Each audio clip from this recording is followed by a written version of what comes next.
আবারও একটা রান্নার রেসিপি নিয়ে এলাম। তবে আজকে আমার রান্না না, আমার মায়ের হাতের চিকেন রোস্ট রেসিপিটা আপনাদের সাথে শেয়ার করব।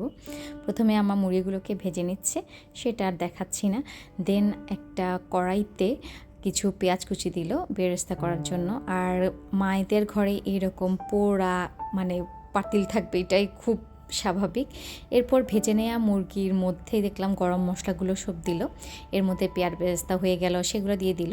সেই কিছুটা পেঁয়াজ বেরেস্তা রেখে তার মধ্যে বাদাম বাটা, পোস্ত দানা, জায়ফল, জৈত্রিক বাটা, আদা, রসুন সব কিছু একে একে করে দিয়ে দিচ্ছে।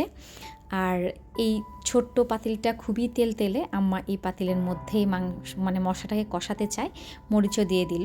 তো ভালো করে মশলা কষানো যখন হলো, একটা গ্রান এলো, তখন এর মধ্যে পেঁয়াজ বাটা দিল। যদিও আমি পেঁয়াজ বাটাটা আগেই দিয়ে দিতাম, কিন্তু আম্মা দেখলাম পরে দিল।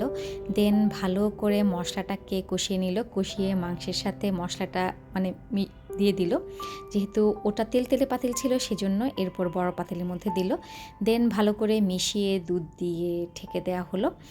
আর এক একজনের রান্নার সিস্টেম এক এক রকম। আর আমি চিন্তা করেছি আমার মায়ের অনেক রান্না আমার কাছে খুব মজা লাগে, আপনাদের সাথে একটু একটু করে আমার মায়ের রান্না শেয়ার করব। দেন যখন হয়ে গেল, কাঁচামরিচ এবং উপর দিয়ে ঘি দিয়ে ভালো করে নাড়িয়ে মিশিয়ে তো আবার একটু ঢেকে দিলাম। এরপর ঢাকনা খুলে উপরে পেঁয়াজ বেরেস্তা ছিটিয়ে দিলাম। খুবই মজা হয়েছিল। এই তো, আল্লাহ হাফেজ।